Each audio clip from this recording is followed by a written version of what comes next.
నమస్తే. ఈరోజు న్యూస్ అనాలిసిస్‌లో ముందుగా సాక్షి పేపర్‌లో ఉన్న వార్తలు చూద్దాం. సాక్షిలో ప్రధానంగా బ్యానర్ ఐటము నిన్న కరెంట్ ఛార్జీలట, నేడు ఆస్తుల రిజిస్ట్రేషన్‌లో మరి రేపేంటిదో. రేపు రోడ్డు టోల్ ట్యాక్స్‌లట ఊర్లల్లో ఉన్న రోడ్లో కూడా ఏస్తారట చంద్రబాబు నాయుడు గారు మొన్న అసెంబ్లీ సాక్షికి చెప్పిండు. మీరందరూ ఆమోదిస్తే ఒక ఔట్‌సోర్సింగ్ ఏజెన్సీకి ఇత్తా, మంచి ఔట్‌సోర్సింగ్ ఏజెన్సీకి ఇచ్చి రోడ్లన్నీ ఏపిస్తా, ఆడ టోల్ గేట్లు పెట్టి వసూలు చేస్తారని చెప్పిండు. ఇక అది వస్తది రేపో మాపో. ఇప్పుడు కరెంటు ఛార్జీలు బాదుడే బాదుడట. భూముల విలువతో పాటు నిర్మాణాల విలువలు పెరుగుదల, గుడిసెలు, పూరిపాకలు, పెంకిటిళ్ళు, రూపులేనిళ్ళు, వేటిని వదలని వైనం, అన్ని రకాల నిర్మాణాల విలువలను పెంచేసిన చంద్రబాబు ప్రభుత్వం. అన్ని రెసిడెన్షియల్ రెసిడెన్షియల్ కాంప్లెక్స్లు, కమర్షియల్ కాంప్లెక్స్లు, గుడిసెలు, పాకలు, అసలు గుడిసె లేనోడికి, ఖాళీ స్థలాలకి, రూపు లేనోళ్ళకి అందరికీ బాదుడే బాదుడట.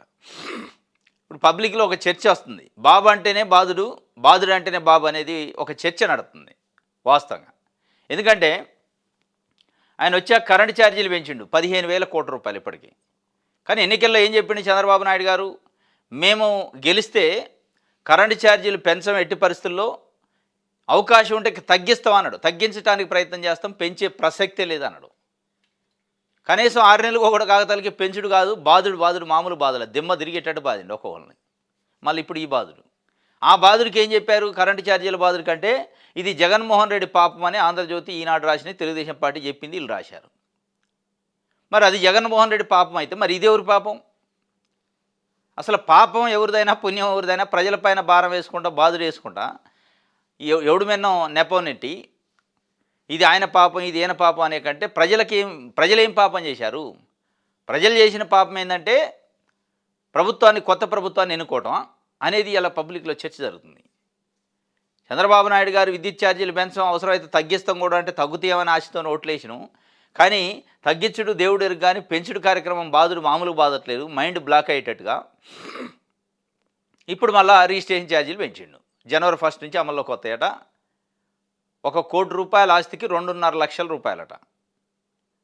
ఆ స్థాయిలో పెరిగింది. గుడిసెలు, పూరిపాకలు దేనికి వదలలేదట.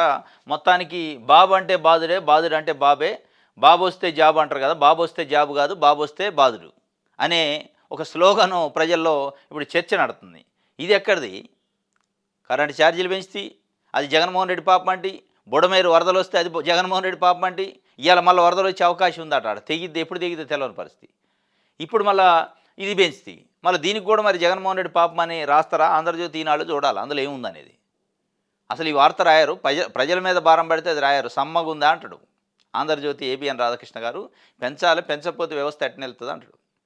ఇక రేపో మాపో నాకు తెలిసి రోడ్డు టోల్ ట్యాక్స్లట ఊర్లలో కూడా, మండలాల నుంచి జిల్లాకి, ఊర్ల నుంచి మండలానికి వచ్చే రోడ్లు ఉంటాయి కదా, అక్కడ పెడతారట. అక్కడ పెట్టి ఫస్ట్ స్టార్టింగ్లో కార్లకి, లారీలకి ఇటుకి పెడతారట. ట్రాక్టర్లకు, స్కూటర్లకి ఇటుకు వదిలేసి అటుకు పెట్టి స్టార్టింగ్ ఒక 6 నెలలు నడిచాక అందరికీ జుట్టు పిండి వసూలు చేస్తాడు, చెవు మెలేసి వసూలు చేస్తాడు. రోడ్డు నాదిరా నాయన, నేను అవుట్సోర్సింగ్ ఏజెన్సీకి ఇచ్చిన, మంచి అవుట్సోర్సింగ్ ఏజెన్సీ అట. మంచి అంటే ఏంటిది? ఆయన చుట్టూ ఉన్నోళ్ళు ఒకడికి ఇత్తడు, వాడు వేసుకోవాలా, మొత్తం దుకాణం పెట్టాలి, 40 ఏళ్ళు 50 ఏళ్ళు వసూలు చేసుకోవాలి జనాల నుంచి. ఇక పిండుడు. ఇది ఒక వార్త. మేజిస్ట్రేటు చాలా యాంత్రికంగా వ్యవహరించారట. సోషల్ మీడియా పోస్టుల కేసులో మేజిస్ట్రేట్ కోర్టు తీర్పును ఆక్షేపించిన హైకోర్టు సెక్షన్ 111 కింద నేరం చేశారనేందుకు దర్యాప్తు అధికారి ఆధారాలు చూపలేదు. మేజిస్ట్రేట్ మాత్రం ఆధారాలు ఉన్నాయంటూ రిమాండ్ విధించారు. 111 సెక్షన్ కింద కేసు నిందితునిపై 1 కంటే ఎక్కువ ఛార్జ్షీట్లు దాఖలై ఉండాలి. అందులో కనీసం ఒక ఛార్జ్షీట్ అయినా కోర్టు విచారణకు స్వీకరించి ఉండాలి. అలాంటిదేం లేకపోయినా రిమాండ్ ఇచ్చారు. పోలీసులు అరెస్టు కారణాలను చెప్పలేదు. అయినా రిమాండ్ రిపోర్టుపై మేజిస్ట్రేట్ సంతృప్తి వ్యక్తం చేశారని ధర్మాసనం. ఇది ఏంటంటే జడ్జి అన్నాడు, మేజిస్ట్రేట్ అంటే జడ్జి గారు మెకానికల్గా వ్యవహరిస్తారట. ఇప్పుడు సెక్షన్ 111 కింద కేసు పెట్టాలి, సెక్షన్ 111 కింద అరెస్ట్ చేసి జైలుకు పంపాలంటే కనీసం మల్టిపుల్ ఎఫ్ఐఆర్లు అయ్యి ఛార్జ్షీట్లు అయి ఉండాలి. దాంట్లో ఒక ఛార్జ్షీట్ని ఆల్రెడీ కోర్టు ఇన్వెస్టిగేషన్ చేస్తూ ఉండాలి, విచారణ చేస్తూ ఉంటే అప్పుడు అది అప్లై అవుతాడ. అసలు అట్లాంటి ఆధారాలు ఏం చూపలేదట. మల్టిపుల్ ఎఫ్ఐఆర్ లేదు, మల్టిపుల్ ఛార్జ్షీట్ లేదు, ఏది లేకుండా 111 కింద వేసి క్యారెట్లు అప్పటం. ఇప్పుడు అన్యాయంగా జైల్లో పెడతారు. సోషల్ మీడియా యాక్టివిస్టులే అన్యాయంగా జైల్లో పెడతారు. అసలు ఆ సెక్షన్లు సపోర్ట్ చేయట్లే. వాళ్ళు కేసులు పెడుతున్న సెక్షన్లు సపోర్ట్ చేయకుండా కూడా ఇది పరిస్థితి. అంటే చట్టం లేదు, రాజ్యాంగం లేదు, లెక్క లేదు. నేను ఓన్లీ రెడ్ బుక్‌ని అమలైతా అంటే రెడ్ బుక్‌ని అమలైతేనే ఇట్లుంటాయి. రెడ్ బుక్ రాజ్యాంగాన్ని అమలైనప్పుడు ఏమైద్దంటే ఇక ఏముండవు, సెక్షన్లుండవు, చట్టాలుండవు, లా ఉండదు, ఏదుండదు. సెక్షన్ 111కి ఏం పాటించాలి అది ఉండదు. అది అక్కడ ఏమి ఉండవు కదా! అనేది ఎలా ఈ బాధితులు అనుకుంటున్న పరిస్థితి. అది మేజిస్ట్రేట్ చాలా ఇది ఎవరు చెప్పారు? బాధితులు కూడా చెప్పలే. యాంత్రికంగా వ్యవహరించిండు మేజిస్ట్రేట్ అని హైకోర్టు చెప్పింది. ఉన్నత న్యాయస్థానం, రాష్ట్ర ఉన్నత న్యాయస్థానం చెప్పింది. అంటే ఏ పరిస్థితుల్లో ఉన్నాయి కోర్టులు, మేజిస్ట్రేట్లు ఎట్లా వ్యవహరిస్తున్నారు, మేజిస్ట్రేట్లు ఎట్లా మ్యానిపులేట్ చేస్తున్నారు, ప్రభుత్వం ఎట్లా ఉంది, పోలీస్ యంత్రాంగం ఎట్లా ఉందని దీన్ని బట్టి అర్థమవుతుంది. కక్ష ఉంటే లోపటేయటమే. ఏ చట్టం అవసరం లేదు, సెక్షన్ అవసరం లేదు, ఏది సపోర్ట్ చేయాల్సిన అవసరం లేదు. అది వాళ్ళ వాళ్ళ అప్పుడు ఆ చట్టం కేసు పెట్టడానికి కావాల్సిన చట్టం కాదు ఇప్పుడున్నది వాళ్ళ దృష్టిలో. కేసు పెట్టడానికి అర్హత ఏందంటే వాళ్ళ గతంలో సహకరించిండా లేదా, వైఎస్ఆర్సీపీ అభిమాన, లేదా జగన్మోహన్ రెడ్డి అభిమానే, లేదంటే తెలుగుదేశం పార్టీ పైన కామెంట్లు పెడతాండా, ఏమన్నా ప్రభుత్వాన్ని విమర్శిస్తాడా, ఇది చాలు. ఇది ఉంటే చాలని వాళ్ళు చెప్తున్నారు. ఇంకోటి న్యాయాధికారి పైన నిఘా పెట్టారట, జడ్జి పైన నిఘా పెట్టారట. ఇంటెలిజెన్సీ నిఘా. ఇంటెలిజెన్సీ ఉండేది దేనికి అసలు రాష్ట్ర ప్రభుత్వానికి? ఇంటెలిజెన్సీ ఆ రాష్ట్రంలో లా అండ్ ఆర్డర్ ఇష్యూ వస్తుందని, ప్రజలకు ఏదైనా ఇబ్బంది జరిగిద్దని, ప్రజల రక్షణ కోసం ఇంటెలిజెన్సీ పెడతారు. ప్రజలకు ఎక్కడ రక్షణ ఇబ్బంది లేకుండా, భద్రతా ఇబ్బందులు లేకుండా ఉండడానికి ఎప్పటికప్పుడు గమనించి ప్రభుత్వానికి నివేదికలు ఇవ్వాలి.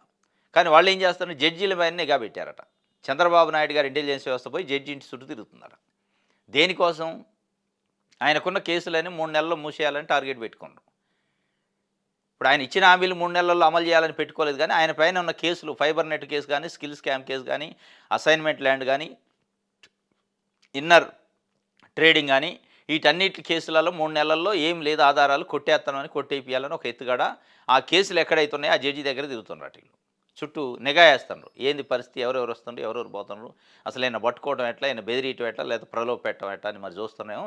జడ్జే స్వయంగా ఆన్ బెంచ్ అనండి, నిన్న జడ్జి గారే ఆన్ బెంచ్ మేజిస్ట్రేటు చెప్పిండు. అది దానికి సంబంధించి ఇంటి పరిసరాల్లో మాటు వేసిన ఇంటెలిజెన్స్ అధికారులు న్యాయాధికారి కథలపై ఎప్పటికప్పుడు ఆరాధిస్తారట. న్యాయమూర్తులు బెదిరించే రీతిలో చంద్రబాబు సర్కార్ బరితెగింపు, తనపై నిఘా పెట్టారని వ్యాఖ్యానించిన జడ్జి. అసైన్డ్ భూముల కేసులో ఛార్జ్షీట్ ఎందుకు దాఖలు చేయడం లేదనే ప్రశ్న, చంద్రబాబుపై కేసులను నీరుగార్చేలా పోలీసు ఉన్నతాధికారులతో లూత్రా వరుస భేటీలు. పోలీసు వ్యవస్థను తన కంట్రోల్లోకి తీసుకున్న దర్యాప్తు అధికారులకు దిశానిర్దేశం చేస్తున్నాడట సిద్ధార్థ లూత్రా. ఎవరైతే అక్యూజ్డ్ చంద్రబాబు నాయుడు గారు ఉండో ఆయన లాయరు. పోలీసు వ్యవస్థని, ఇంటెలిజెన్స్ వ్యవస్థను ఆయన కస్టడీలోకి తీసుకున్నాడట. అంటే ఆయన కంట్రోల్లోకి తీసుకొని నేను చెప్తున్నట్టు డైరెక్షన్ ఫాలో కాండి అన్నాడట. అందుకే ఆయన చుట్టూ తిరుగుతున్నాడట. ఆయనే డైరెక్ట్గా అన్నాడు. ఇంటి వద్ద ఎందుకు మాట వేశారు, పోలీసు అధికారిని ప్రశ్నించిండట న్యాయాధికారి. చంద్రబాబుపై నమోదైన కేసులను విచారిస్తున్న ఓ న్యాయస్థాన న్యాయాధికారిపై రాష్ట్ర ఇంటెలిజెన్స్ అధికారులు నిఘా పెట్టినట్టు తెలుస్తుంది.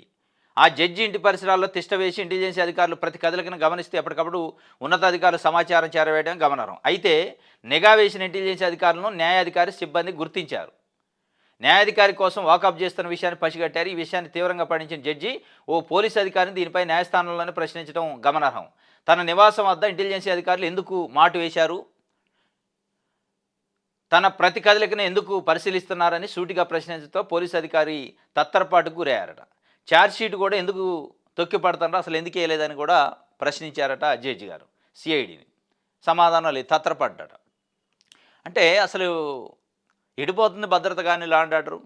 స్వయానా తీర్పులు ఇవ్వాల్సిన జడ్జి గారు, కోర్టు తీర్పులు ఇవ్వాల్సిన జడ్జి గారు, ఆర్డర్స్ ఇవ్వాల్సిన జడ్జి గారి పైన నిఘా పెడితే జడ్జి గారే అడగాల్సిన పరిస్థితి వస్తే, నా ఇంటి పైన నా పైన ఎందుకు నిఘా పెట్టారు, నా కదలికలను ఎందుకు గమనిస్తున్నారు అని అడగాల్సిన పరిస్థితి ఆన్ బెంచ్ కోర్టులో వస్తే, ఇక సామాన్య ప్రజల పరిస్థితి ఏంది, రాజకీయ నాయకుల పరిస్థితి ఏంది, ప్రజాస్వామ్యవాదుల పరిస్థితి ఏంది?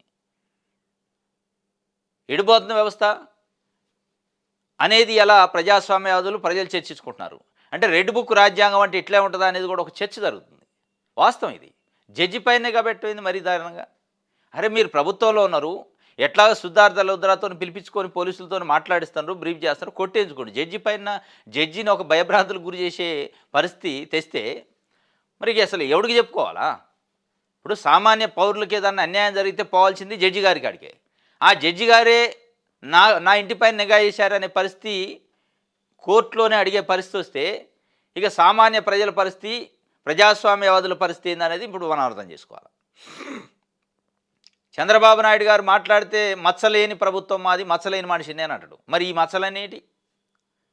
పవన్ కళ్యాణ్ గారు ఏమంటాడు, అసలు చంద్రబాబు నాయుడు గారి విజన్ చూసి నేనే మైండ్ బ్లాక్ అయింది, అంత విజన్ ఉంది ఆయన కాడ అంటాడు. ఏంది ఇదే?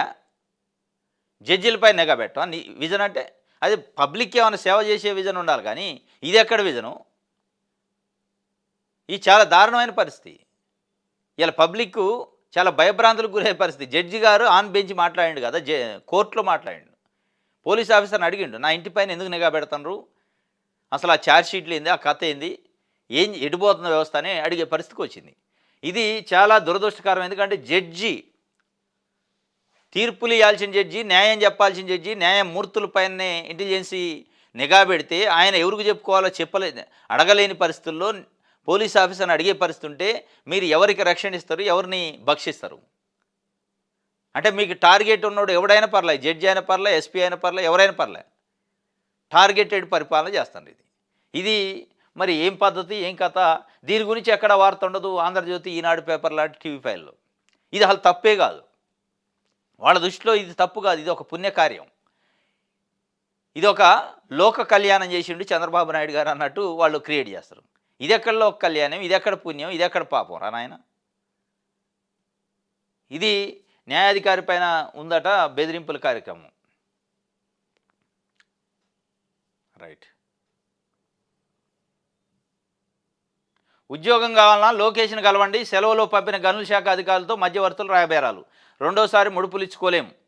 ఇది ఇప్పుడు ఆంధ్రప్రదేశ్లో ఎట్లుందంటే ఏదైనా బదిలీ కావాలన్నా లేదా సస్పెండ్ అయితే మళ్ళీ పోస్టింగ్ కావాలన్నా ముఖ్యమంత్రి గారిని కలవాల్సిన అవసరం లే, షాడోగా ఉన్న లోకేష్ గారిని కలవాలని చెప్పి ఉద్యోగ వర్గాల్లో చర్చ జరుగుతుంది, పొలిటికల్ లీడర్స్లో చర్చ జరుగుతుంది.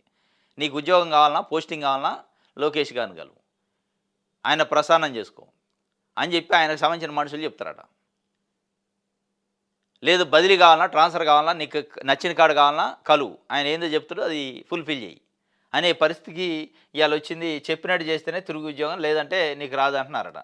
కొన్ని వారాల తర్వాత లోకేష్ మధ్యవర్తి బలవంతంగా సెలవుపై పంపిన గనుల శాఖ అధికారులు లోకేష్ని కలిస్తేనే ఉద్యోగాలు చేరడానికి అవకాశం ఉందంటూ మధ్యవర్తులు రాయబారాలు నడుపుతుండటం చర్చనీయాంశంగా మారిందట.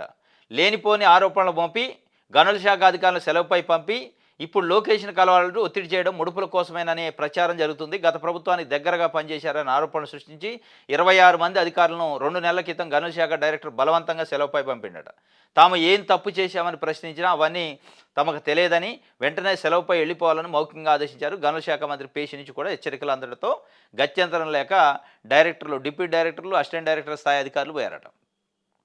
నువ్వు సెలవు పెట్టి వెళ్ళిపో అంతే హూకం జారీ చేశారట. మళ్ళీ ఇప్పుడు 2 నెలలు అయింది, ఏందిరా మా కథ ఏంది, పరిస్థితి ఏంది, మా బతికింది, రోడ్డు మీద పడేస్త్రీ, మా పోస్టింగ్ ఏంటంటే లోకేష్ గారిని కలువు అని చెప్తున్నాడు. ఇది కొన్ని వారాల తర్వాత లోకేష్కి మధ్యవర్తిగా పనిచేసే వ్యక్తి వారికి సమాచారం అందిందట. మళ్ళీ విధుల్లోకి చేరాలంటే తాను చెప్పినట్టు చేయాలని ఆయన సూచించారట. వెళ్తే మళ్ళీ భారీగా ముడుపులు మూట చెప్పాలని భయంతో మొదట్లో ఎవరు వెళ్ళలేదని సమాచారం. ఇది ఇక ఆటి కోసం, మూటల కోసం అన్నాడు. కలవటం అంటే ఏంది? మూటలు ఎవరమ్మా మాట్లాడేదంట. ఇది ఎక్కడ మరి? దీన్ని ఏ రకమైన నీతి, నిజాయితీ, అసలు నిలువుటద్దం ఇవన్నీ చెప్తుంటారు కదా, ఇది ఎక్కడ పరిస్థితి? ఎస్, చట్ట ప్రకారం చర్యలు తీసుకోండి, తప్పు చేస్తే తప్పు లేదు.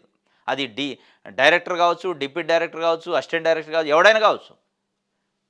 చట్టానికి వ్యతిరేకంగా చేసి తప్పు చేస్తే, ప్రజా సొమ్ముని దుర్వినియోగం చేస్తే తప్పు తీసుకోండి, సస్పెండ్ చేయండి, అవసరం అవుతుంది, తప్పు లేదు. సెలవే కాదు, సస్పెండ్ చేసిన తప్పు లేదు. కానీ మరి ఈ ముడుపుల కథ ఏంది, కలవటం ఏంది, కలుషడం ఎందుకు? ఇప్పుడు చట్ట ప్రకారం ఏముందో, సర్వీస్ రూల్స్ ఏమన్నా దాన్ని పాటించారు. కానీ లొకేషన్ కలవటం ఎందుకు? ఆయన తాయితే అతడా లేకపోతే పసరమందు పోతాడా? దేనికి లొకేషన్ కలవాలా అనేది ఇక్కడ ప్రశ్న. ఈ కలవటం అంటేనే దాంట్లో అర్థమైంది ముడుపులా, మూటలా ఏదో ఉంటాయి. లేదంటే ఆయన తాయితలో ఇష్టోడు కాదు, పసరపోయిష్టోడు కాదు. ఇప్పుడు వాళ్ళు చెడిపోయిన వాళ్ళతో బాగు చేయడానికి పసరపోయటో, తాయితేయటో వేస్తే నిజంగానే ఆయనకి ఆడికి పోయి తాయితే వేసుకుంటా, నేను తీసుకుంటాం అనొచ్చు. ఇది లోకేష్ గారిని కలవాలట.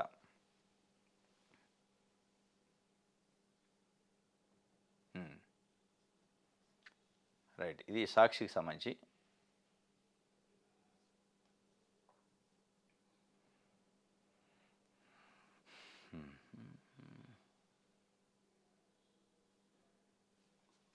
రైట్.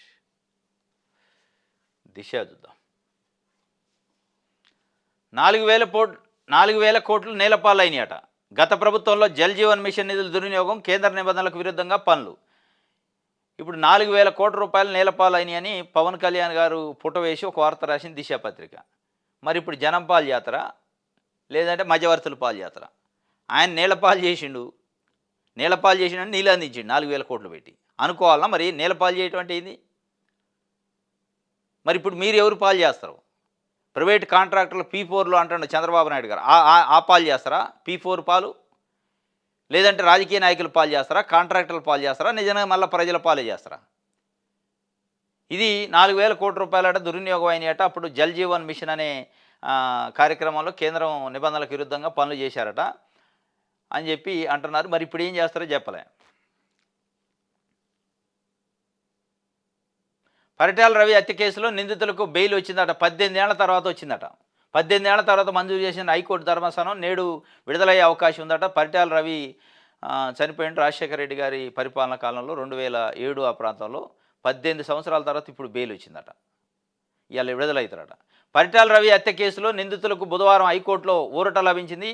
ఈ కేసులో శిక్ష అనుభవిస్తున్న 5గురికి 18 ఏళ్ల తర్వాత బెయిల్ మంజూరైంది. పరిటాల రవి హత్య కేసులో బెయిల్ పొందిన నిందితుల్లో A3గా పండుగ నారాయణ రెడ్డి, A4 రేఖమయ్య, A5 భజన రంగనాయకులు, A6 వడ్డే కొండ, ఇట్లా ఓబుల్ రెడ్డి వీళ్ళందరికీ వచ్చిందంటే 2005 జనవరి 24న అనంతపురం జిల్లా పెనుకొండలో టీడీపీ నేత 2005లో పరిటాల రవిని ప్రత్యర్థులు దారుణంగా హతమార్చారు. తుపాకీతో ఆయన కాల్చి చంపారు. ఇది వాళ్ళకి బెయిల్ వచ్చిందట ఇవాళ. ఆ బెయిల్ మీద రిలీజ్ అవుతారట ఈరోజు. రైట్. ఆళ్లనాని గ్రీన్ సిగ్నల్ వచ్చిందట. తెలుగుదేశం పార్టీలో జాయిన్ కావడానికి ఆయన పాపం చక్కర్లు కొడతా ఉండు. తిరుపతి కొండ పైన ప్రదక్షిణలు చేసినట్టు చేస్తాడు. ఎవరు? చంద్రబాబు నాయుడు గారి చుట్టూ, దేవుడి గుడి చుట్టూ ప్రదక్షిణలు చేస్తారుగా. చేసి చేసి చేసి మొత్తానికైతే అక్కడ నుంచి పచ్చ సిగ్నల్ వచ్చిందట. ఆకుపచ్చ కాదు, పసుపచ్చ సిగ్నల్. మామూలు గ్రీన్ సిగ్నల్ అంటే ఆకుపచ్చ అనుకుంటాం. ఇక పసుపచ్చ సిగ్నల్ వచ్చిందట. టీడీపీలో చేరెక్కి అభ్యంతరం లేదని ఎమ్మెల్యే చెప్పిండట. ఈయన పైన గెలిచిన ఆయన టీడీపీ సభ్యత్వానికి ఆన్లైన్లో దరఖాస్తు చేసిండట. నేడో రేపో పార్టీలో చేరిక. వైసీపీ అధినేత జగన్కు అత్యంత సన్నిహితుడు మాజీ డిప్యూటీ సీఎం ఆళ్లనాని తెలుగుదేశం పార్టీలో చేరడానికి రంగం సిద్ధమైంది. 2 నెలల కిందట వైసీపీ గుడ్ బై చెప్పిన నాని క్రియాశీల రాజకీయాలకు దూరంగా ఉంటానని ప్రకటించారు. కొద్ది రోజుల తర్వాత మనసు మార్చుకొని టీడీపీలో చేరాలని నిర్ణయించుకున్నారు. అయితే వైసీపీ అధికారంలో ఉన్నప్పుడు తమను ఎంతో ఇబ్బంది పెట్టిన నాని టీడీపీలో చేరడానికి వీల్లేదంటూ ఎమ్మెల్యే బడేటి చంటి వర్గీయులు తీవ్రంగా వ్యతిరేకించారు. టీడీపీ అధిష్టాన ఆదేశాలతో ఎమ్మెల్యే చంటి వారిని కొంతమేరకు ఒప్పగించగలిగారు. ఇది టీడీపీలో చేరతా అని ఫస్ట్లో చెప్పిండు. ఫస్ట్లోనే అసలు వైఎస్ఆర్సీపీకి రాయనని చెప్పి రాజకీయాలకే స్వస్తి పలుకుతా అన్నాడు. తర్వాత ఏం ఆలోచించో టీడీపీలో చేరడానికి ప్రయత్నం చేస్తే ఈయన పైన గెలిచిన ఎమ్మెల్యే చంటి తీవ్రంగా అభ్యంతరం వ్యక్తం చేస్తే మళ్ళా అధిష్టానం బుజ్జగించిందట ఏదో కథ. ఇక గ్రీన్ సిగ్నల్ వచ్చిందట. విగ్గులు మారుస్తాడట, నిత్యం పెళ్లి కొడుకట, మోసం చేస్తాడట వీడు. అందమైన ఫోటోలతో matrimony.comలో తాజాగా ఓ వృద్ధురాలి తండ్రికి 40 లక్షలు, ఓ వైద్యురాలి తండ్రికి 40 లక్షలు టోకరా వేసిండట. విజయవాడ, హైదరాబాదు ఇప్పటికే కేసులు నమోదైనట. వీడు బ్రాంచీలు చాలా ఉన్నాయి. ఇగ్గులు మార్చి దాదాపు 40-50 మందిని ఎరేసిండట అమ్మాయిల్ని. ఎరేటువంటి ఉట్టికి కాదు, తల్లిదండ్రులు సంబంధం ఇట్లా పెళ్ళి కార్యక్రమాలు, మ్యాట్రిమోనియల్ రిలేషన్. ఇవి మామూలుడు కాదు. అసలు ఉట్టినే ఒక్కళ్ళు దొరకదస్తున్నారు చాలామంది జనాలు పాపం. పెళ్లి కూతురు దొరక పెళ్లి కాక ఏజ్ బారై తిరుగుతున్నారు. ఆ సూత్రం మీద నువ్వు చెప్పరా నాని. ఈ మోసం చేసేటందుకు నిజంగానే చేసుకొని సంసారం చేద్దాం, కుటుంబాన్ని నిలుపుకుందాం అనుకోవడానికి పిల్లలు దొరకట్లే. మరి ఇలాంటి వాళ్ళని నమ్ముతారు మరి జనాలు గమ్మత్తుగా.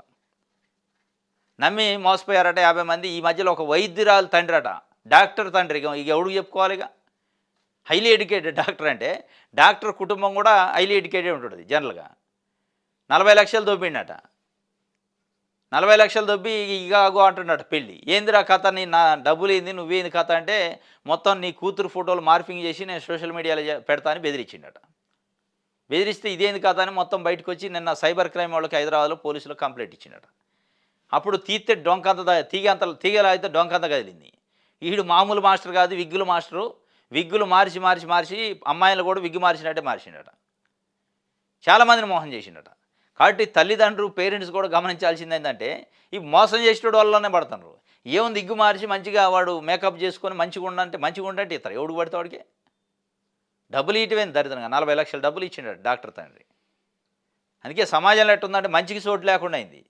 ఇగో ఇట్లాంటి దొంగలకే చోటు ఉంది. పాపం ఈరోజు చాలామంది యువత అమ్మాయిలు దొరక పెళ్ళిళ్ళు కాక ఫ్రస్ట్రేషన్లో ఉన్నారు. చాలామంది ఉన్నారు. వాళ్ళకి దొరకట్లే. ఎందుకు? ఉన్నది ఉన్నట్టు నిజాయితీ చెప్తారు కాబట్టి. నిజాయితీకి చోటు లేదు ఇవాళ. వీడు విగ్గు మాస్టర్ అట నిత్యం పెళ్లి కొడుకు మోసం చేసిండట. చేస్తాడు. మోసపోయేటోడు ఉంటే మోసం చేసేటోళ్ళు చాలామంది ఉంటారు దేశంలో. రైట్.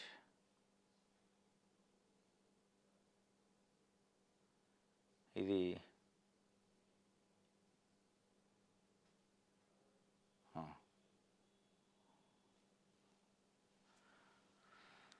ఆంధ్రప్రభ చూద్దాం.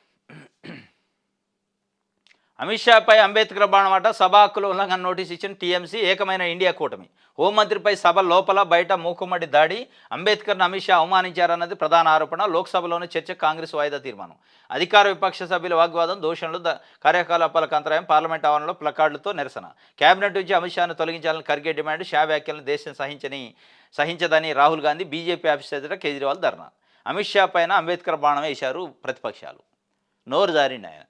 లోక్సభలో మాట్లాడుతూ, రాజ్యసభలో, పార్లమెంట్లో మాట్లాడుతూ, అరే రోజు అంబేద్కర్ అంబేద్కర్ అంబేద్కర్ అంటారు. అంబేద్కర్ పదం అన్నిసార్లు పలికే బదులు ఏదైనా దేవుడు పదం అని బతికితే స్వర్గానికి పోతారా అన్నట.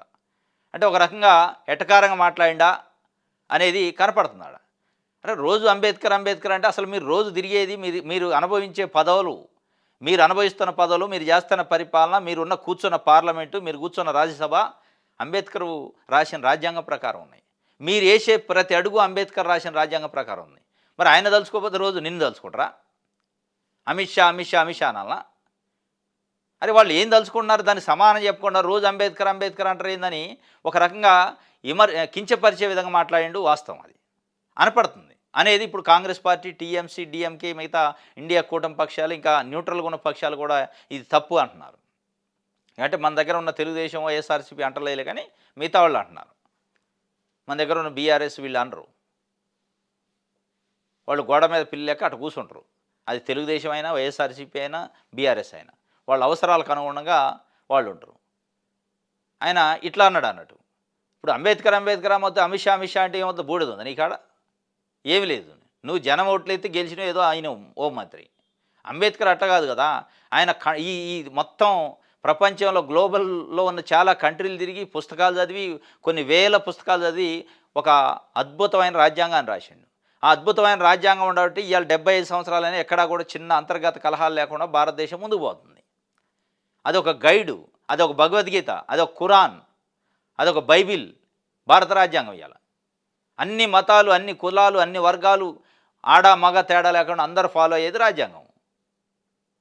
ఆయన అంత పెద్ద త్యాగం చేసిన ఆయన ఈ దేశం కోసం కొన్ని తరాల పాటు, కొన్ని శతాబ్దాల పాటు ఉపయోగపడే రాజ్యాంగాన్ని రాస్తే, స్వయాన పార్లమెంట్లో మాట్లాడేటప్పుడు అంబేద్కర్ అనకపోతే ఏమంటారు?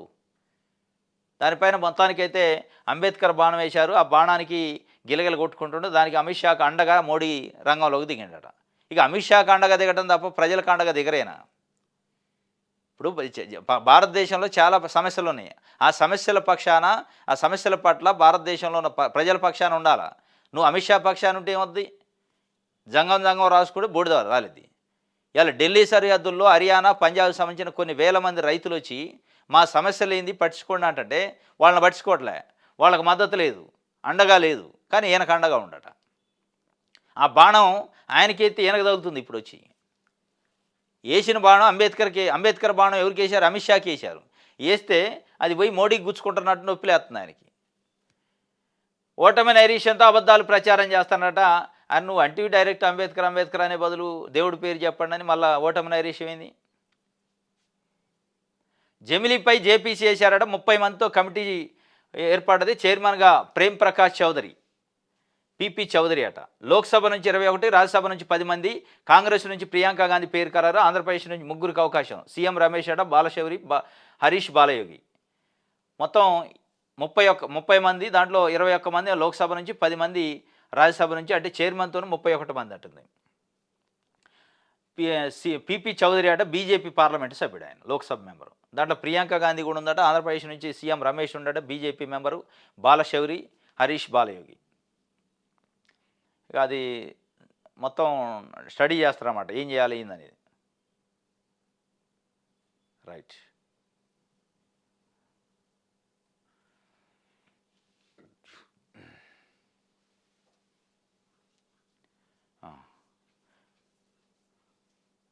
ఇది ఆంధ్రప్రభకు సంబంధించి ఈనాడు చూద్దాం.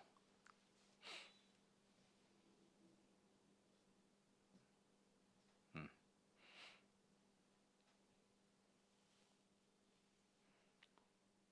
70,000 కోట్లతో జల్ జీవన్ మిషన్ పనులు ప్రారంభిస్తాం, కేంద్ర ఆమోదం కోసం త్వరలో ప్రతిపాదనలు. జల్ జీవన్ మిషన్ సదస్సులో ఉప ముఖ్యమంత్రి పవన్ కళ్యాణ్ చెప్పిండు. ఉన్నత విద్యలో గాడి తప్పిన ప్రణాళికలు, ప్రవేశ పరీక్షల కన్వీనర్ల నియామకాలు జాప్యం, ఉపకులపతులు దరఖాస్తులు ఇంకా పెండింగ్లోనే. 6 నెలలుగా ఉన్నత విద్యామండలికి చైర్మన్ లేరు. ట్రిపుల్ ఐటీ డైరెక్టర్ల రాజీనామాకు దక్కన ఆమోదం. ఉన్నత విద్యామండలి మొత్తం గాడి తప్పిందని ఈనాడు వార్తాపత్రిక ఇవాళ ఒకటి రాసింది ప్రజల గురించి. చాలా రోజులైంది ప్రజల గురించి వార్తలు రాయక. ఇవాళ విద్యార్థుల గురించి పాపం రాసింది. హయ్యర్ ఎడ్యుకేషన్ మొత్తం గాడి తప్పింది చంద్రబాబు నాయుడు గారి పరిపాలన వచ్చాక. 6 నెలలు అయిందట, దానికి డైరెక్టర్ చైర్మన్ లేడట ఉన్నత విద్యామండలికి. తర్వాత ట్రిపుల్ ఐటీ డైరెక్టర్ రాజీనామాకి దక్కన ఆమోదం. ఇవన్నీ ఉన్నత విద్యామండలిలో గాలికి వదిలేసిండి చంద్రబాబు నాయుడు గారని మొట్టమొదటిసారి ఈ మధ్య కాలంలో నేను చూస్తున్న ఒక వార్త. చంద్రబాబు నాయుడు గారికి గవర్నమెంట్కి వ్యతిరేకంగా ప్రజలకి అనుకూలంగా ఒక వార్త రాసిన ప్రజల గురించి, అంటే విద్యార్థులకు సంబంధించిన ఒక సమస్యని ఈనాడు పేపరు బయటికి తీసుకొచ్చింది. ఉన్నత విద్యలో ప్రణాళికలు గాడి తప్పుతున్నాయి. ఉన్నత విద్యామండలి చైర్మన్, ఉపకులపతుల నియామకం, ఉమ్మడి ప్రవేశ పరీక్షల కన్వీనర్ల పరీక్ష తేదీలు, ఖరారు లాంటివి కీలక అంశాలు తీవ్ర జాప్యం జరుగుతుందట. విశ్వవిద్యాలయాల అధ్యాపకుల పోస్టుల భర్తీ ప్రక్రియ ముందుకు సాగట్లేదు. మరి ఇది ఇప్పుడు లోకేష్ గారు విద్యాశాఖ మంత్రి, మానవ వనరుల శాఖ మంత్రి. మరి ఆ మానవ వనరుల శాఖ మంత్రి దీనిపైన ఏం చర్య తీసుకుంటారో చూడాలి ఇప్పుడు. ఎందుకంటే గాడి తప్పిందట మొత్తం. ఆయన నేను చూసుకుంటే మొత్తం ట్రాక్లో పెట్టిన అంటున్నాను.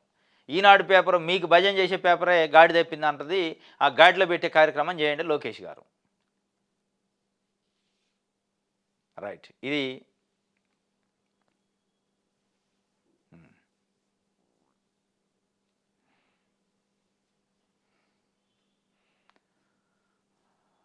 ఈనాడు సంబంధించి. ఆంధ్రజ్యోతి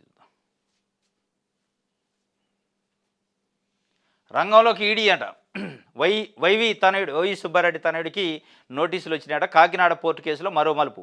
మనీ లాండరింగ్పై ప్రాథమికంగా నిర్ధారణ. జగన్ హయాంలో చేతులు మారిన వాటాలు బెదిరించి భయపెట్టి కొట్టేశారని ఫిర్యాదు. విక్రాంత్ రెడ్డి, సాయిరెడ్డి తదితరులపై ఇప్పటికే సిఐడి కేసు నమోదు. పోర్టులో సోదాల్లో కీలక ఫైళ్లు స్వాధీనం. వైవి సుబ్బారెడ్డి కొడుకట విక్రాంత్ రెడ్డి. ఆయన బెదిరించి బలవంతంగా గుంజుకుండని ఈడీ రంగంలోకి దిగుతుందట. ఆంధ్రజ్యోతి పేపర్ అత్యుత్సాహంగా రాదు వార్తలు. అసలు జనం గురించి వార్తలు రాయట్లే. అసలు ఎవడో రంగంలోకి దిగనోళ్ళ గురించి రంగంలో దిగిందని ఈడీ చెప్పేది నీకు. దిగితే దిగింది, దానికి ఏదో పెద్ద భూమి బద్దలైందో అద్భుతం అది. అసలు జనాలకు ఉపయోగం లేని వార్తలు రాద్ది. ఇది 2 రోజులు రాత్రి 3వ రోజు నుంచి దీని గురించి ఉండదు. ఇక మనం ఎన్ని చూడలే అట్లా. సెకీ ఒప్పందం పైన టావులు వార్తలు రాశారు. ఆ సెకీ ఒప్పందం రద్దు కావాలని అడిగారు ఆంధ్రజ్యోతి. 2 లక్షల కోట్ల భారం పడుతుందని. చంద్రబాబు నాయుడు కనీసం మొహం కూడా చూడలే. మీరేంద్ర ఆయన రద్దు అంటారు, అది రద్దు చేసేది కాదు, అద్భుతమైన స్కీమ్ అని ఆయన అంటున్నాడు. ఇప్పుడు మళ్ళీ ఈ విక్రాంత్ రెడ్డి అట, నిన్న మొన్నదాకా ఎవరు సజ్జల భార్గవ రెడ్డి అట, ఇంకొక ఆయన వ్యక్తులపైన వార్తలు రాస్తాను కానీ వ్యవస్థ పైన వార్తలు రాయడం మర్చిపోయింది ఆంధ్రజ్యోతి. వ్యక్తులు ఆయన ఎవరి మీద అయితే విషయం చెప్పాలనుకుండా ఆ వ్యక్తులపైనే వార్తలు రాస్తుండ్రు. ఈ వ్యవస్థలో ఉన్న ప్రజల గురించి వార్తలు రాయటం మర్చిపోయిండు.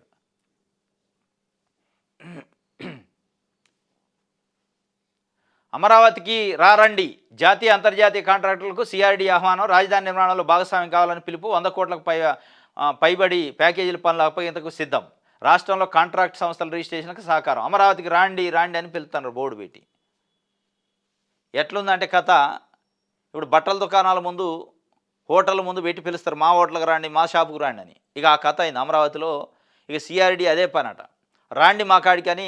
ఎక్కడెక్కడైతే కాంట్రాక్ట్ సంస్థలు ఉన్నాయో వాళ్ళందరికీ ఫోన్లు చేసి పిలుతున్నాడు. ఓడు కదలట్లేదట. మొన్న తెలంగాణ రెవెన్యూ శాఖ మంత్రి పొంగులేటి శ్రీనివాసరెడ్డి గారు అన్నాడు, అమరావతికి వెళ్ళి ఓడు చూడలేదు. ఏదో చంద్రబాబు నాయుడు గారు స్టార్టింగ్లో గెలిచినప్పుడు ఆయన గెలిచిండు సీనియరు, మొత్తం పెట్టుబడులు హైదరాబాద్ నుంచి అడిపోతాయి అనుకున్నారు. లేదు, అసలు అమరావతికి అంత సినిమా లేదని అర్థమైపోయింది వరదలు వచ్చాక. అది వరదల్లో మునిగే రాజధాని అమరావతి, కాబట్టి అక్కడ పోయి మనం పెట్టుబడులు పెట్టి మునగొద్దు. ఆ వరదలో మనం ఏడ మునుగుతాం, ఆ బురద ఏడ మనం పూసుకుంటాం, బుడమేరు బురద వద్దు అని చెప్పి ఎనికిపోతుంటాడు. ఇక అదే ఇవాళ మళ్ళీ ఆంధ్రజ్యోతి ఏం రాసిందంటే, ఆయన అట్లా అన్నాడు కాబట్టి లేదు రాండి అంటున్నారు. ఇంకెవరు రావట్లే, ఆ వస్తారని గ్యారంటీ కూడా లేదు. రైట్, ఇది ఒక వార్త. రైట్, ఇది ఆంధ్రజ్యోతికి సంబంధించి. ఇది ఈరోజు న్యూస్ అనాలిసిస్. రేపు తాజా వార్తలతోని తిరిగి కలుసుకుందాం. Thank you.